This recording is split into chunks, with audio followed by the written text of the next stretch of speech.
இந்த ஆம்புலன்ஸுங்கிறது ஒரு எனக்கும் இந்த அப்போலோ ஹாஸ்பிட்டலுக்கும் ஒரு சின்ன ஒரு உறவு இருக்குது. சின்ன உறவுல என்னுடைய உயிர் உறவு.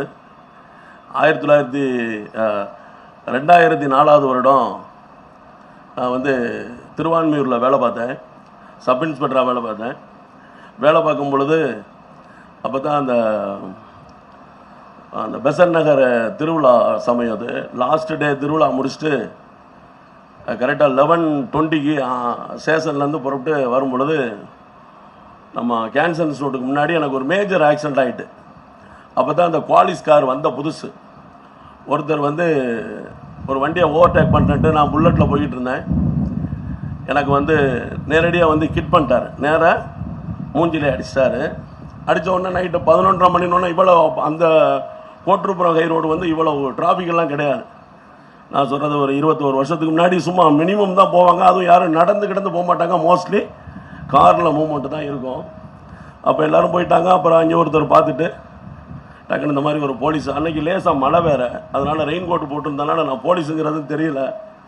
அப்புறம் அந்த மைக்கு வண்டியில் வச்சுருப்போம், புல்லட்டில் முன்னாடி வச்சுருப்போம். அதை பார்த்துட்டு ஒருத்தர் எடுத்து பேசி டக்குன்னு அப்போ அப்போலோ ஆம்புலன்ஸ் வந்து தேவர் சிலையில் ஒரு ஆம்புலன்ஸ் இருக்கும், அப்போலோ ஆம்புலன்ஸு. அப்போ அந்த 110-666 எனக்கு ஞாபகம் இல்லை. அந்த ஆம்புலன்ஸ் வந்து என்ன ஒரு நியர்பை ஹாஸ்பிட்டலில் கொண்டு போய் சேர்த்தாங்க. சேர்த்த உடனே அந்த ஹாஸ்பிட்டலில் என்ன சொல்லிட்டாங்க, இவருக்கு காதுலேருந்து பிளட் வந்துருச்சு, அதனால் இன்னும் கொஞ்சம் நேரத்தில் இவர் வந்து சீரியஸாக ஹெட் இன்ஜுரி ஆகிருக்கிறதுனால இறந்து போயிடுவார் அப்படின்ட்டு ஒரு பஞ்சை வச்சு மூஞ்சியில் கட்டி அப்படியே ஓரம் தள்ளி விட்டதா சொன்னாங்க. அப்புறம் என்னுடைய ஃப்ரெண்ட்ஸ் எல்லாம் வந்து அப்புறம் அங்கேருந்து ஒரு ஆம்புலன்ஸை வர சொல்லி என்ன அப்போலோ ஹாஸ்பிட்டல், தேனாம்பேட்டை அப்போலோ ஹாஸ்பிட்டலில் கொண்டாந்து சேர்த்தாங்க. சேர்த்து மேஜர் ஆப்ரேஷன்லாம் பண்ணியிருக்காங்க. அது இப்போ தெரியாது யாருக்கும். எல்லாம் பிளேட் வச்சுருக்கு மூக்கில், இந்த சைடு பல் எல்லாம் போயிட்டு 11 நாள் ஐசியூவில் இருந்தேன். டாக்டர் சசிபூஷன் ஒரு டாக்டர் இருந்தாங்க, ஆந்திராக்கார. அவங்க தான் என்னுடைய ஆப்ரேஷனை பார்த்துக்கிட்டாங்க. 20 டேஸ் அங்கேயே இருந்தேன் அந்த தேனாம்பேட்டை அப்போலோ ஹாஸ்பிட்டலில். இன்றைக்கி அந்த இடத்துல வந்தேன்னா கூட எனக்கு அதை பார்க்கையில் ஒரு கோயில் மாதிரியே இருக்கும்.